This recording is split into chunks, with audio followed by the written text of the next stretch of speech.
नमस्कार विद्यार्थी मित्रमैत्रिणींनो, ST. Publication या चॅनलमध्ये तुम्हा सर्वांचे स्वागत आहे.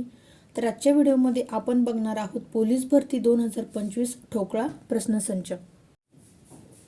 तर विद्यार्थी मित्रमैत्रिणींनो, तुम्ही बघू शकता एस.टी. पब्लिकेशन या चॅनलवरील सर्व व्हिडिओ परीक्षेशी रिलेटेड आहे. जे प्रश्न परीक्षेमध्ये या अगोदर आलेले आहेत किंवा जे प्रश्न रिपीट होतात, वारंवार विचारले जातात, त्या प्रश्नांचा आपण या ठिकाणी समावेश केलेला आहे.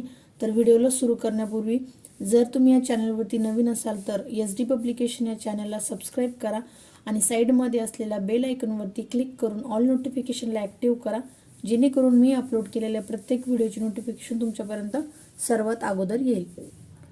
व्हिडिओ आवडल्यास व्हिडिओला जास्तीत जास्त लाईक, शेअर, कमेंट करण्याचा प्रयत्न करा. चला तर विद्यार्थी मित्रांनो, सुरुवात करूयात आजच्या व्हिडिओला. तर आजचा हा व्हिडिओ पोलीस भरतीशी संबंधित आहे. पोलीस भरती 2025 ठोकळा प्रश्नसंच. तर या व्हिडिओतील पहिला प्रश्न आहे की महाराष्ट्र राज्य पोलीस मुख्यालय कोठे आहे? लक्षात ठेवायचे विद्यार्थी मित्रांनो, महाराष्ट्र राज्य पोलीस मुख्यालय हे मुंबई या ठिकाणी आहे. त्यानंतरचा पुढचा प्रश्न म्हणजेच महाराष्ट्र राज्य पोलिसांचे ब्रीदवाक्य काय आहे? महाराष्ट्र राज्य पोलिसांचे ब्रीदवाक्य काय आहे विद्यार्थी मित्रांनो? तर सदरक्षणाय खलनिग्रहणाय हे महाराष्ट्र पोलिसांचे ब्रीदवाक्य आहे. त्यानंतरचा पुढचा प्रश्न म्हणजेच सदरक्षणाय खलनिग्रहणाय या महाराष्ट्र पोलिसांच्या ब्रीदवाक्याचा अर्थ काय आहे? तर विद्यार्थी मित्रांनो, सुरुवातीला आपल्याला माहिती पाहिजे ते ब्रीदवाक्य कोणते आहे. तर ते आहे सदरक्षणाय खलनिग्रहणाय आणि त्याचा अर्थ देखील आपल्याला नक्कीच माहिती पाहिजे. म्हणजेच सज्जनांचे रक्षण आणि दुर्जनांचा नायनाट असा सदरक्षणाय खलनिग्रहणाय या ब्रीदवाक्याचा अर्थ होतो. त्यानंतरचा चौथा प्रश्न म्हणजेच महाराष्ट्र राज्य पोलीस दल हे महाराष्ट्र शासनाच्या कोणत्या मंत्रालयाअंतर्गत कार्य करते? तर विद्यार्थी मित्रांनो, महाराष्ट्र राज्य पोलीस दल हे महाराष्ट्र शासनाच्या गृह विभागाच्या अंतर्गत कार्य करत असते. लक्षात ठेवायचं आहे, गृह मंत्रालयाअंतर्गत महाराष्ट्र राज्य पोलीस दल कार्य करत असते. त्यानंतरचा 5 नंबरचा प्रश्न म्हणजेच महाराष्ट्रातील पहिले पोलीस आयुक्तालय कोणते? तर महाराष्ट्रातील पहिले पोलीस आयुक्तालय विचारलेले विद्यार्थी मित्रांनो, तर ते मुंबई शहर हे आहे महाराष्ट्रातील पहिले पोलीस आयुक्तालय. त्यानंतरचा 6 नंबरचा प्रश्न आहे विद्यार्थी मित्रांनो, इंटरपोल हे काय आहे? तर इंटरपोल हे आंतरराष्ट्रीय पोलीस संघटना आहे विद्यार्थी मित्रांनो. परीक्षेमध्ये हे प्रश्न नेहमी विचारले जातात, त्या प्रश्नांचाच आपण या ठिकाणी समावेश केलेला आहे. तर इंटरपोल हे काय विद्यार्थी मित्रांनो? आंतरराष्ट्रीय पोलीस संघटना आहे. त्यानंतरचा 7 नंबरचा प्रश्न म्हणजेच पोलीस हा विषय कोणत्या सूचीत येतो? तर पोलीस हा विषय राज्य सूचीमध्ये येतो विद्यार्थी मित्रांनो. लक्षात ठेवायचा आहे, राज्य सूचीमध्ये पोलीस हा विषय येत असतो. त्यानंतरचा पुढचा प्रश्न म्हणजेच महाराष्ट्र पोलीस अकॅडमी कोठे आहे? तर विद्यार्थी मित्रांनो, या 2 प्रश्नामध्ये तुम्ही कन्फ्युजन करायचे नाही आहेत.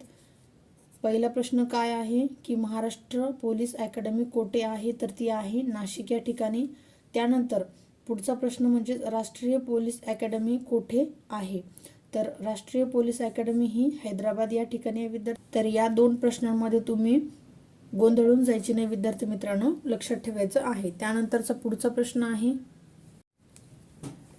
महाराष्ट्रात गुन्हे अन्वेषण विभागाचे म्हणजेच CID चे मुख्यालय कोठे आहे? लक्षात ठेवायचे विद्यार्थी मित्रांनो, महाराष्ट्रात गुन्हे अन्वेषण विभाग CID क्राईम इन्व्हेस्टिगेशन डिपार्टमेंट चे मुख्यालय कोठे आहे विद्यार्थी मित्रांनो?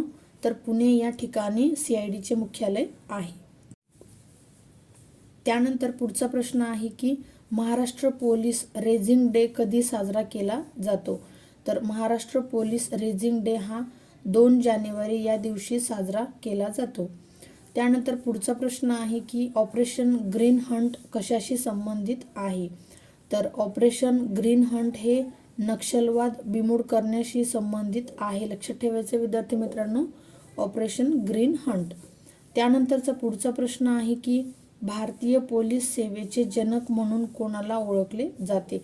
हा प्रश्न तुम्ही नोट करून ठेवायचा आहे की भारतीय पोलीस सेवेचे जनक म्हणून कोणाला ओळखले जाते? तर ते आहे सरदार वल्लभभाई पटेल यांना भारतीय सेवेचे जनक म्हणून ओळखले जाते.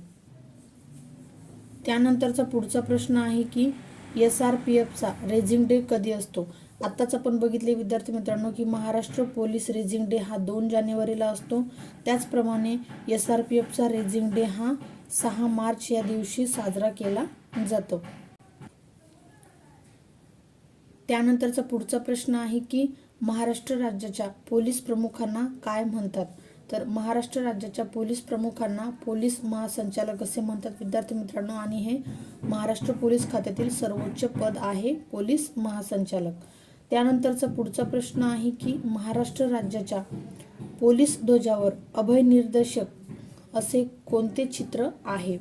तर महाराष्ट्र राज्याच्या पोलीस ध्वजावर अभय निर्देशक असे चित्र आहे ते म्हणजेच हाताचा पंजा. लक्षात ठेवायचं आहे विद्यार्थी मित्रांनो. त्यानंतरचा पुढचा प्रश्न आहे की महाराष्ट्र राज्याच्या पोलीस ध्वजावर कशाचे चिन्ह आहे? तर महाराष्ट्र पोलीस ध्वजावर हे पंचकोनी ताऱ्याचे चिन्ह आहे. त्यानंतर या व्हिडिओतील शेवटचा प्रश्न म्हणजेच भारतातील पहिल्या महिला IPS अधिकारी कोण होत्या? तर भारतातील पहिल्या महिला IPS अधिकारी या किरण बेदी होत्या. लक्षात ठेवायचं आहे. तर विद्यार्थी मित्रमैत्रिणींनो, या व्हिडिओमध्ये दिलेली माहिती तुमच्यासाठी महत्त्वाची आणि अचूक ठरत असेल तर SD पब्लिकेशन या चॅनलला सबस्क्राईब करून व्हिडिओ आवडल्यास व्हिडिओला जास्तीत जास्त लाईक, शेअर, कमेंट करायला विसरू नका. थँक्यू. भेटूयात पुढील व्हिडिओमध्ये अशाच प्रकारच्या नवनवीन माहितीसह.